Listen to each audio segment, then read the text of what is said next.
பின்னாடி railway station, முன்னாடி உங்க சைட்டுங்க. இங்க நீங்க இன்வெஸ்ட்மெண்ட் பண்றது நெக்ஸ்ட் 3 to 5 இயர்ஸ்ல பாத்தீங்கன்னா கண்டிப்பா டபுள் ஆகுங்க. இங்க இருந்து உங்களுக்கு ஜிஎஸ்டி ரோடு பாத்தீங்கன்னா 500 மீட்டர்ல இருக்கு. இதோட எக்ஸாக்ட் லொகேஷன் தெரிஞ்சுக்க முன்னாடி நம்ம பேஜை மறக்காம ஃபாலோ பண்ணுங்க. சார், இந்த ப்ராஜெக்ட் பத்தி சொல்லுங்க. சென்னைக்கு பக்கத்துல சிங்கப்பெருமாள் கோயில்ல ஜிஎஸ்டி ரோடுக்கும் பக்கத்துல ரயில்வே ஸ்டேஷன்ல இருந்து நடந்து வர தூரத்துல ஒரு சூப்பரான சைட்டு. சுத்தி காம்பவுண்ட் வால் போட்டு 44 பிளாட்டை நச்சுன்னு போட்டு மினிமம் ஸ்கொயர் ஃபீட் 750 ஸ்கொயர் ஃபீட்ல இருந்து ஆரம்பிச்சு 1800 ஸ்கொயர் ஃபீட் வரைக்கும் பிளாட்டா பிரிச்சு டிடிசிபி ரெரா போட்டுங்க. ரயில்வே ஸ்டேஷன் வந்து பாத்தீங்கன்னா ஜஸ்ட் ஒரு 1 மினிட்ல ரீச் ஆயிடலாங்க. நம்ம சைட்ல இருந்து லெஃப்ட்ல போனீங்கன்னா உங்களுக்கு தாம்பரம், அப்படியே சிட்டிக்குள்ள அக்சஸ் பண்ணிக்கலாம். ரைட் சைட்ல போனீங்கன்னா செங்கல்பட்டு வரைக்கும் உங்களுக்கு லோக்கல் ட்ரெயின் இருக்கு. இல்ல சப்போஸ் நீங்க ஊருக்கு போகணும், திருச்சி, மதுரை, திருநெல்வேலி, கன்னியாகுமரி எங்க வேணாலும் போங்க.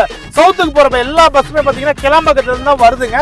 அது சிங்கப்பெருமாள் கோயில். ஜஸ்ட் நீங்க உங்க சைட்ல இருந்து ஒரு 3 நிமிஷத்துல பேக் எடுத்துட்டு போனீங்கன்னா டக்குன்னு ஏறி போயிடலாங்க. ஸ்கொயர் ஃபீட் வெறும் 3500 மட்டுமே. டைரக்டா வாங்க, சைட்டை விசிட் பண்ணி பாருங்க. இவ்வளவு மெயின்ல உங்களுக்கு கண்டிப்பா இடம் கிடைக்காது, வந்து பாருங்க.